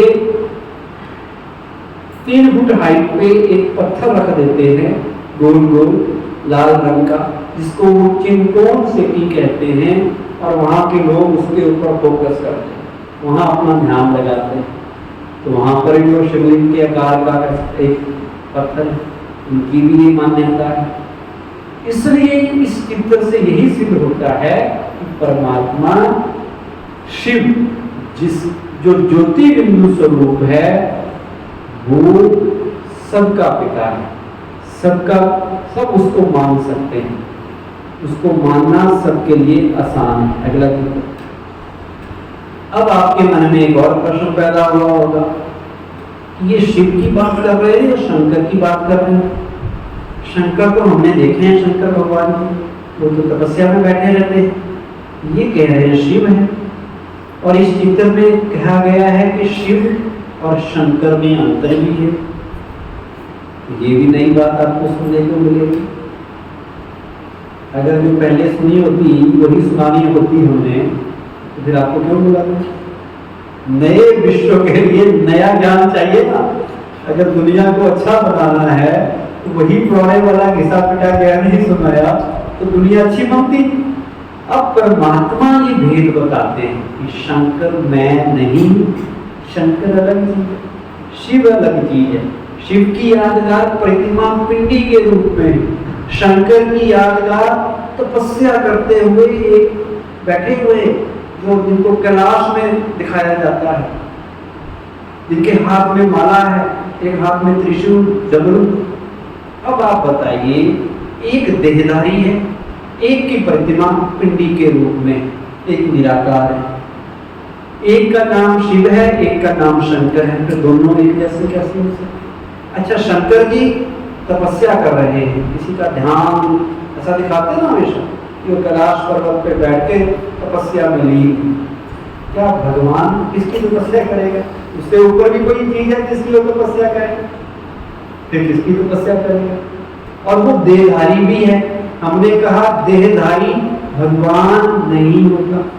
देहधारी मनुष्य हो सकता है, महात्मा हो सकता है, देवता हो सकता है, पर परमात्मा नहीं हो सकता। तो शंकर जी के आगे भी पिंडी चित्रों में दिखाई जाती है। तो लोग कहते हैं कि वो भगवान शिव का ध्यान लगा रहे होते हैं, ताकि वो जब विनाश करें तो शक्ति उनको मिल सके, वो शक्ति शिव से लेते हैं। तो जब शंकर जी तपस्या में बैठे हैं, खुद ही तपस्वी हैं, वो जिसका ध्यान लगा रहे हैं, तो हमें भी तो उसी का ध्यान लगाना चाहिए। उसी का लगाना चाहिए, किसी और का लगाना चाहिए? तो शंकर के लिए कहते हैं विनाशकारी, तीसरा नेत्र खोला विनाश हुआ। शिव के लिए कहते हैं कल्याणकारी। जब उनका नाम अलग है, रूप अलग है, कर्तव्य अलग है। हम शंकर रात्रि मनाते हैं, शिवरात्रि मनाते हैं, शिवरात्रि मनाते हो ना। अगर शंकर और शिव एक होते तो हम ये भी कह सकते थे कि शंकर रात्रि। तो दोनों में फर्क है। वो देवता है शंकर, शिव परमात्मा है। और शिव को सारे लोग मान सकते हैं। शंकर को दूसरे धर्म वाले हम समझाएंगे, कहेंगे पता नहीं कौन बैठा रखा है आपने, उनको समझ नहीं आएगी। लेकिन शिव कहेंगे, निराकार कहेंगे, ज्योत स्वरूप कहेंगे, तो सारे लोग कहेंगे हाँ भाई ये तो हमारे धर्म में भी, उसको मानने के लिए सब आ जाएंगे। तो ये दोनों का अंतर होना बड़ा जरूरी है। एक बार क्या हुआ, एक राजा था, वो हर रोज दान करता था। एक भिखारी भी था, वो भी उनके पास हर रोज पहुंच जाता था मांगने के लिए। एक दिन सोचा भिखारी ने, ये राजा रोज मांगता रहता है, इसके पास कहां से आता है, इसका सोर्स क्या है, पता तो किया जाए। ये 8 बजे मॉर्निंग में दरबार लगाता है, जो आए सबको कुछ ना कुछ बांट देता है, तो इसके पास कहां से आ रहा है। तो वो 6 बजे पहुंच गया सवेरे, द्वारपाल ने रोक दिया कि भैया कहाँ जा रहे हो? कहते जी मैंने राजा से मिलना है। कहाँ है राजा? कहते भाई इतना आसान थोड़ी होता है राजा से मिलने, फिर भी अगर आपने मिलना है तो वो साथ में मंदिर है, मंदिर में वो भक्ति कर रहे हैं, पूजा पाठ कर रहे हैं, तो पीछे खड़े हो जाना, डिस्टर्ब मत कर दो। तो पीछे खड़ा हो गया तो देखा राजा भक्ति में लीन है।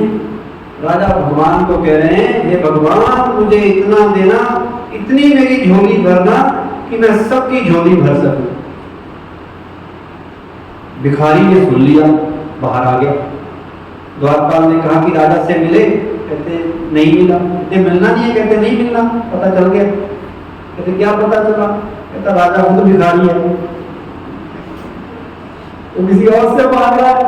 फिर घर आके उसने सोचा कि ये राजा हनुमान जी की पूजा कर रहा था, तो हनुमान जी से लेता होगा जो हमें मानता है।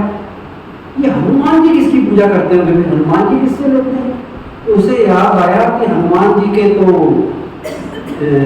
इष्ट श्री राम जी थे, तो वो श्री राम जी से लेते होंगे।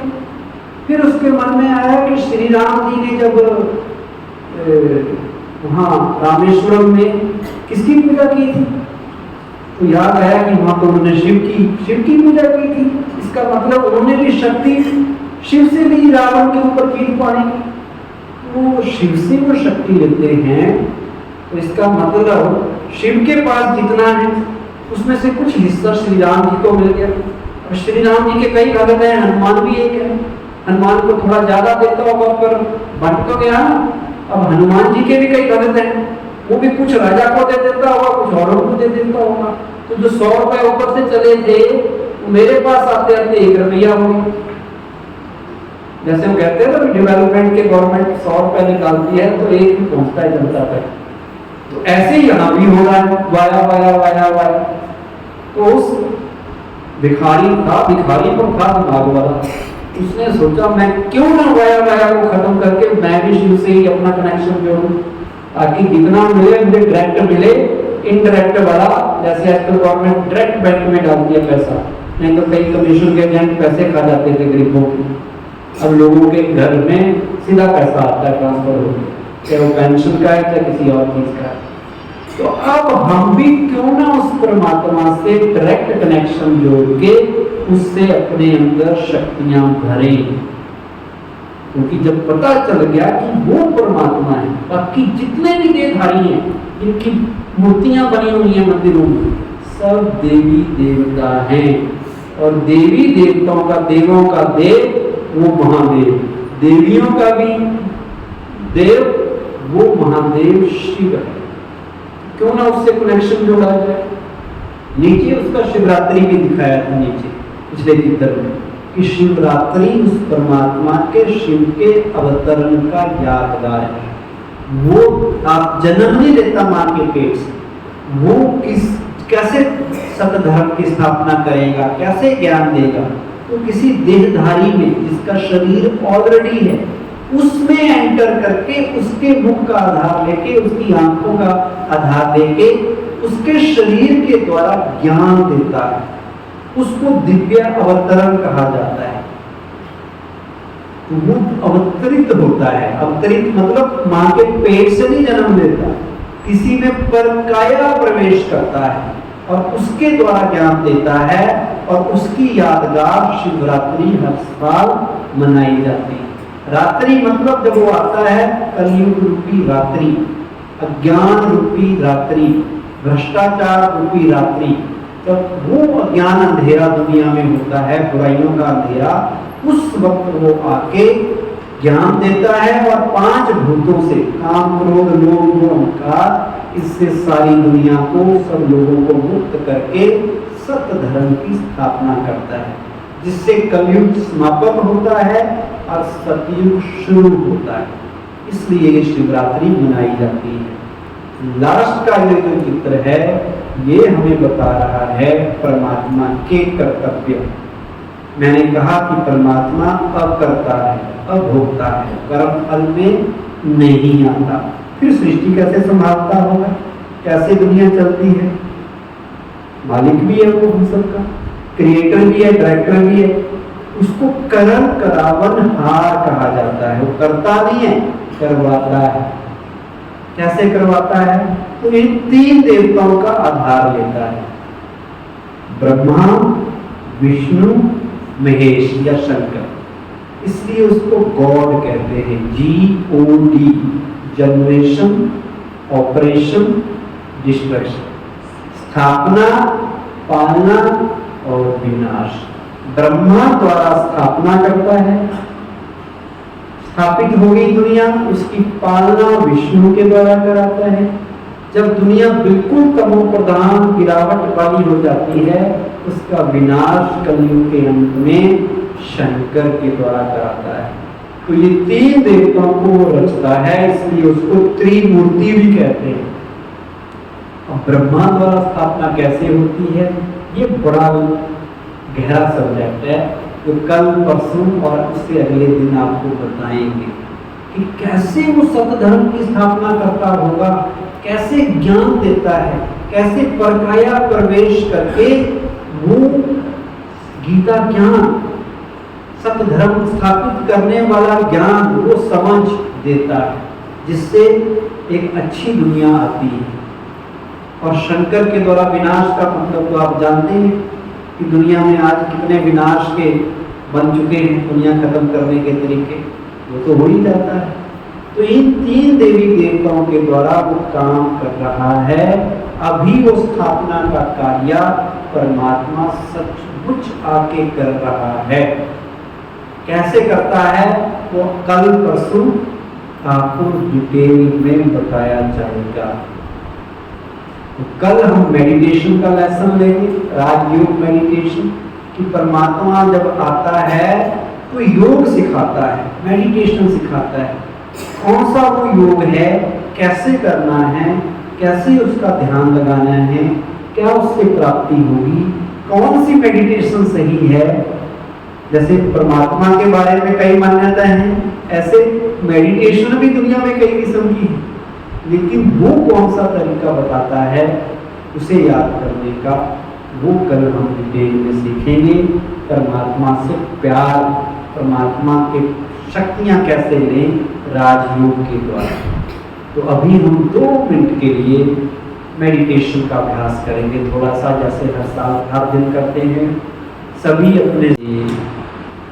अपने मन बुद्धि को हटाते हुए अपने आप को खुले आसमान के नीचे ले जाएं।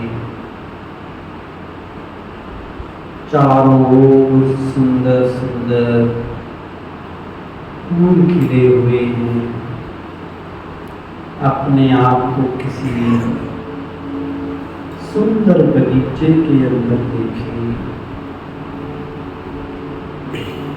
सुबह का समय है, प्रभात के समय में दूर पहाड़ियों के बीच उदय होते हुए सूर्य को अनुभव करेंगे।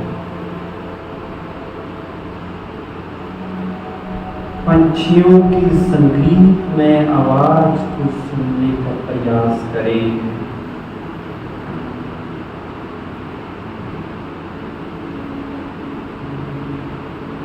और अपने आप को शरीर से अलग ज्योति बिंदु आत्मा स्वरूप में स्थित करें।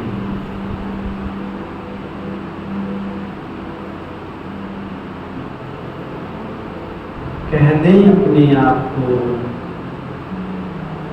मैं देह नहीं, मैं कुछ ज्योति बिंदु, प्रकाश का पुंज आत्मा हूं।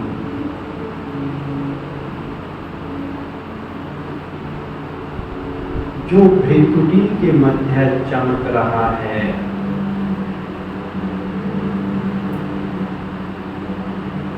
अब अपने सामने उस निराकार ज्योत स्वरूप परमात्मा को देखें।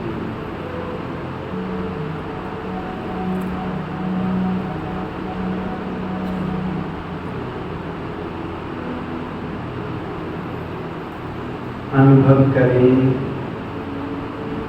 कि शिव बाबा ज्योति स्वरूप शिव परमात्मा से अनंत किरणें निकल निकल मेरे में समाती जा रही हैं।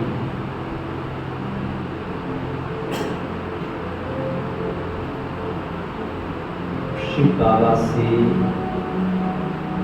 प्रेम शांति की किरणें, पवित्रता की किरणें मेरी ओर आ रही हैं।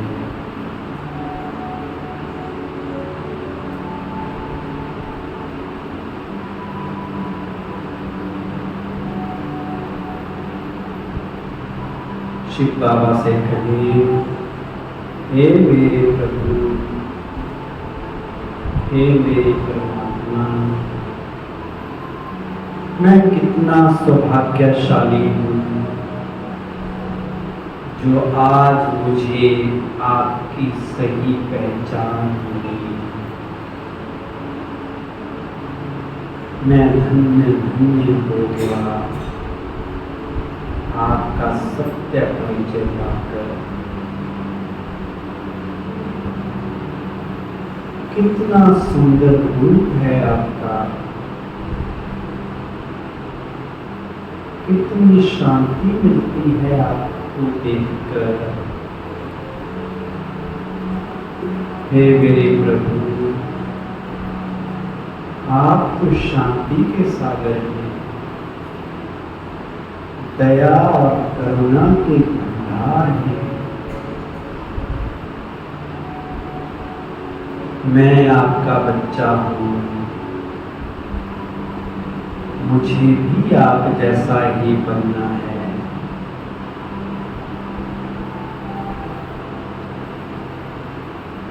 आप शांति के सागर हैं, तो मैं शांत स्वरूप आत्मा हूँ। आप ज्ञान के सागर हैं, मैं ज्ञान स्वरूप हूँ। आप प्रेम के सागर हैं,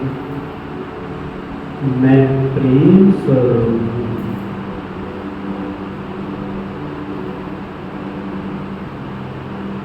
हे मेरे प्यारे प्रभु, आज से मैं वही करूँगा जो तुम मुझे करने के लिए करोगे। मैं तुम्हारी श्रीमत पर सदा चलता रहूँगा। तुम ही तो हो जो मेरे हो, मैं तुम्हारा हूँ और तुम मेरे हो।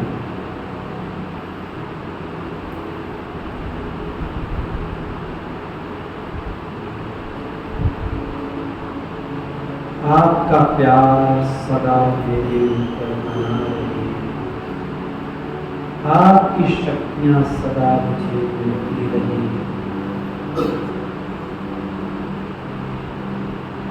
आज से मैं आपको अपना साथी बना के रखूंगा। हे शिव बाबा, तुम ही तो मेरे सर्व संबंधी हो, तुम ही मेरे माता पिता, शिक्षक, सद्गुरु हो। तुम ही मेरे सच्चे दोस्त हो। हे मेरे खुदा दोस्त, आज से तुम्हारी और मेरी दोस्ती पक्की हो गई।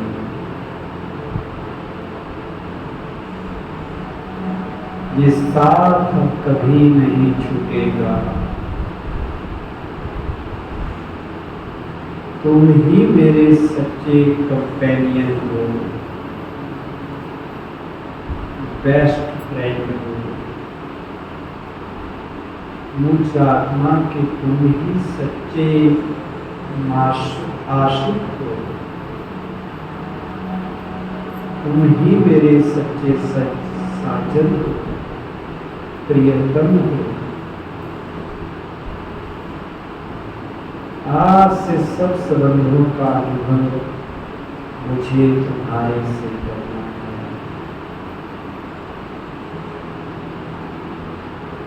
कितना सुंदर ज्ञान तुमने मुझे दिया प्रभु।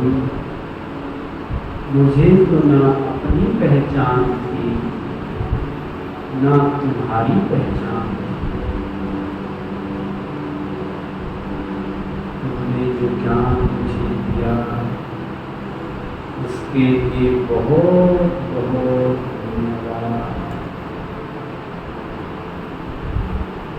शुक्रिया प्रभु, शुक्रिया।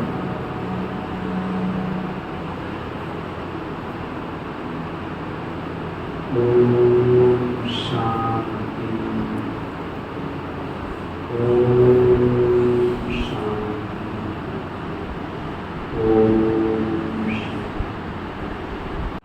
ओम शांति। निरंतर शांति की वर्षा हम सब पर बनी रहे। परमात्मा के सत्य परिचय को जानकर, मानकर, पहचानकर अपने जीवन में पिता और पुत्र का नाता जोड़कर उनकी सर्व शक्तियों के हम अधिकारी बने, भिखारी नहीं, अधिकारी। आज तक हम ईश्वर से केवल मांगते आए, जहाँ भी गए वहाँ सिर्फ हमने अपनी रॉयल झोली फैलाई।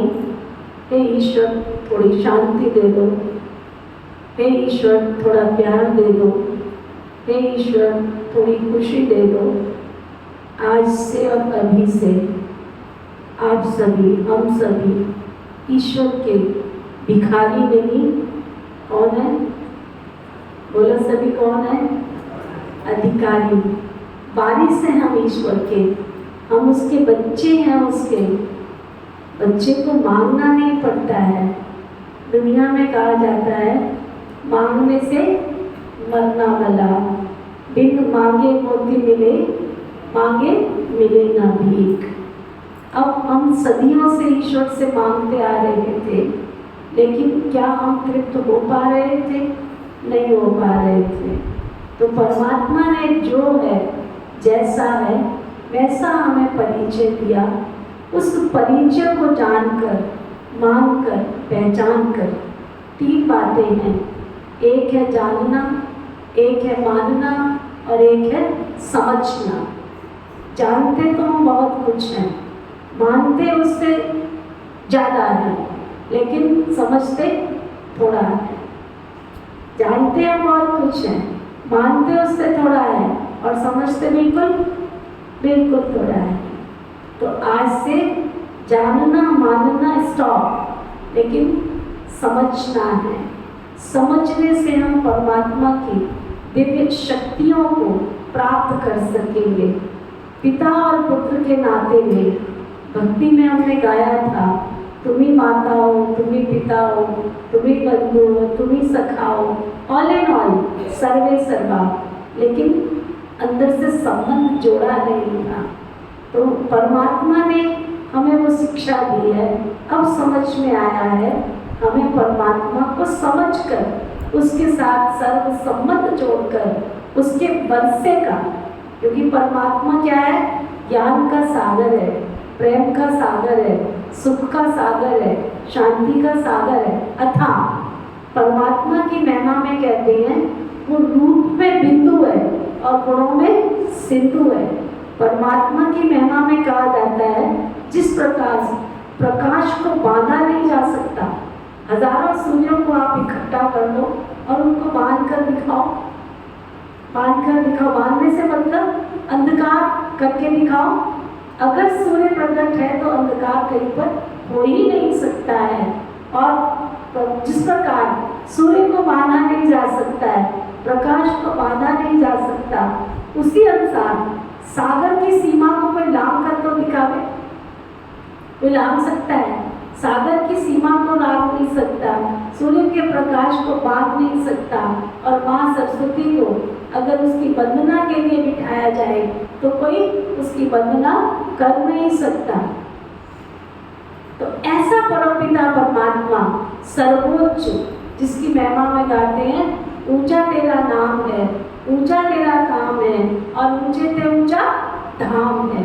वो ऊपर वाला पार ब्रह्म परमेश्वर, तुम सबके स्वामी, वो सबका स्वामी है, मेरा और तेरा नहीं।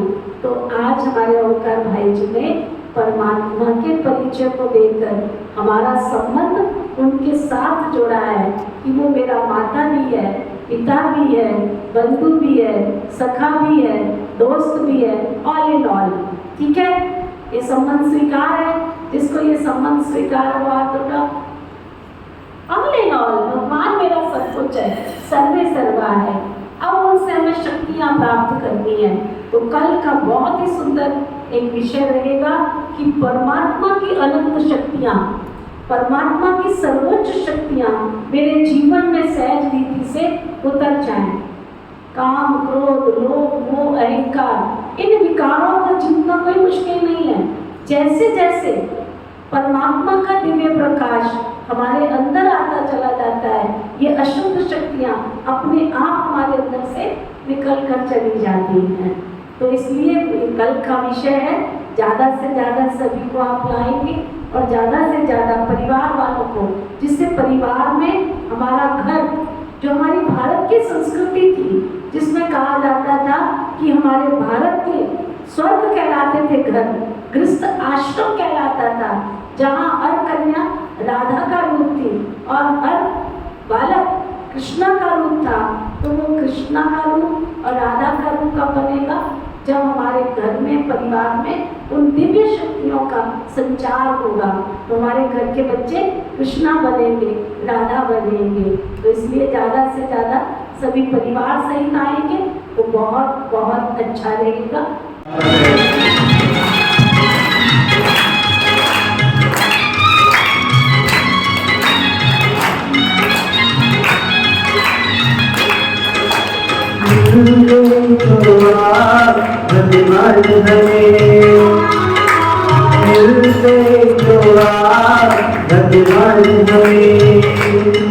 खुशियों से भरा जहान मिला है, पाँव नहीं अब धरती पर उड़ने को खुला आसमान मिला।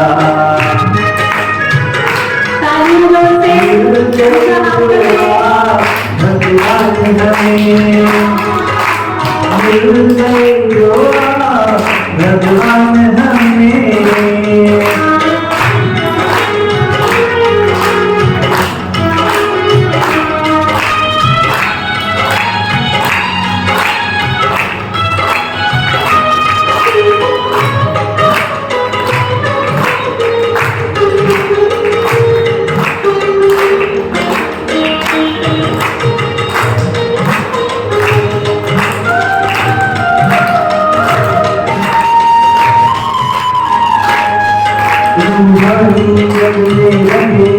हम पंख सुनहरे पाए हैं, के कष्ट मिटाने को धरती पे फरिश्ते आए हैं।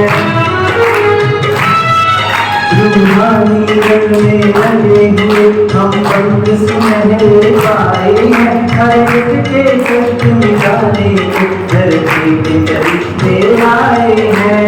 तारों के भी पार अपने बदल में, तारों के भी पार अपने बदल में, चलने का पगला आसान मिला है, पाँव नहीं अब धरती पर उड़ने को खुला आसमान मिला।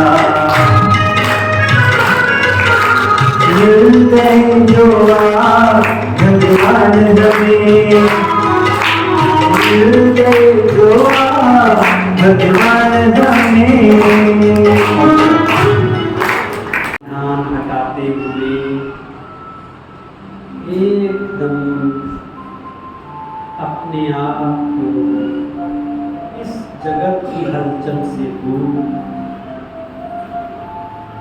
किसी एकांत स्थान पर ले चले।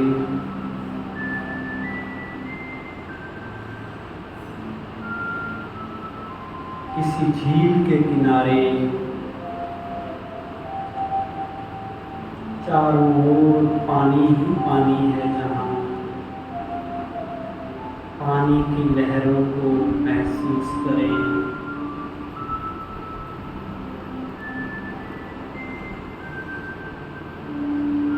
साथ में जो बगीचा बना है उसकी सुंदरता को देखें।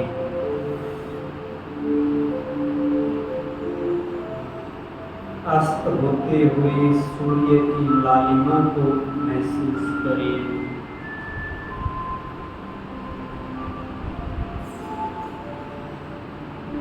ऐसे शांत वातावरण में आप अपने आप से बातें करें, अपने आप को कह दें, मैं शरीर से अलग चमकता हुआ सितारा हूँ। मैं देह नहीं हूँ, देह तो मेरा एक वस्त्र है, लेकिन देह को धारण करने वाली, वस्त्र को धारण करने वाली मैं आत्मा हूँ। मैं आत्मा भ्रिकुटी के मध्य मस्तिष्क के बीच में विराजमान हूँ। देखें अपने मस्तिष्क में मुझ आत्मा से चारों ओर रंग बिरंगी किरणें निकल रही हैं। ये किरणें 7 गुणों के रूप में चारों ओर फैल रही हैं। मैं सुख स्वरूप आत्मा हूँ, प्रेम स्वरूप आत्मा हूँ,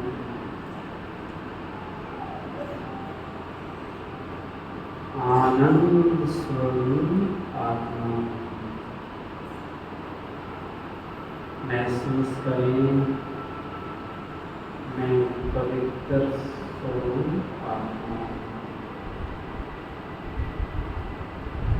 अब देखें अपने आप को इस शरीर से अलग होते हुए। मैं आत्मा शरीर के बंधन से मुक्त हो बाहर निकलकर सूरज चांद तारों से होते हुए ऊपर की ओर जा रही हूँ। महसूस करें कि मैं आत्मा सूक्ष्म वतन में पहुंच गई।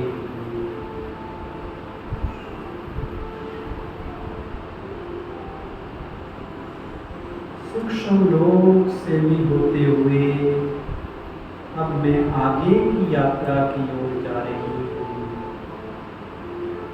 देखें कि मैं अब परम धाम में पहुंच चुकी हूँ।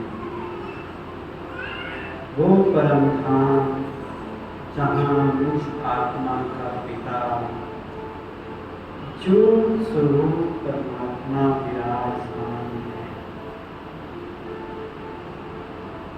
अपने आप को उस परमात्मा के सानिध्य में देखिए।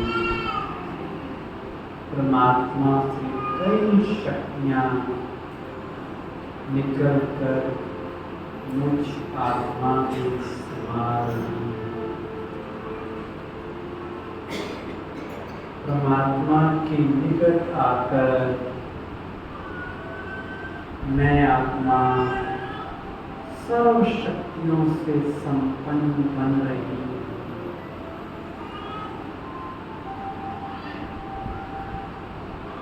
परमात्मा अपना वरदानी हाथ मुझ आत्मा पर रख के कह रहे हैं, सदा खुश रहना।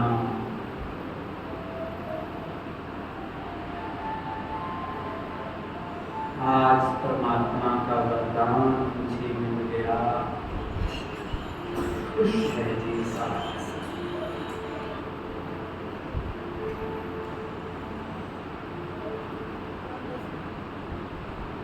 अब परमात्मा को मैं बाय बाय कर कर फिर से नीचे उतरने लगती हूँ। देखिए कि मैं आत्मा सूक्ष्म लोक से होते हुए,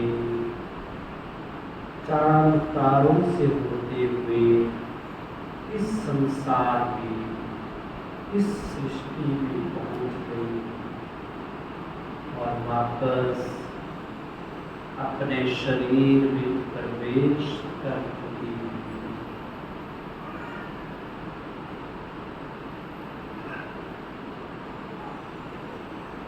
अपनी आंखें खोले। ओम शांति शांति।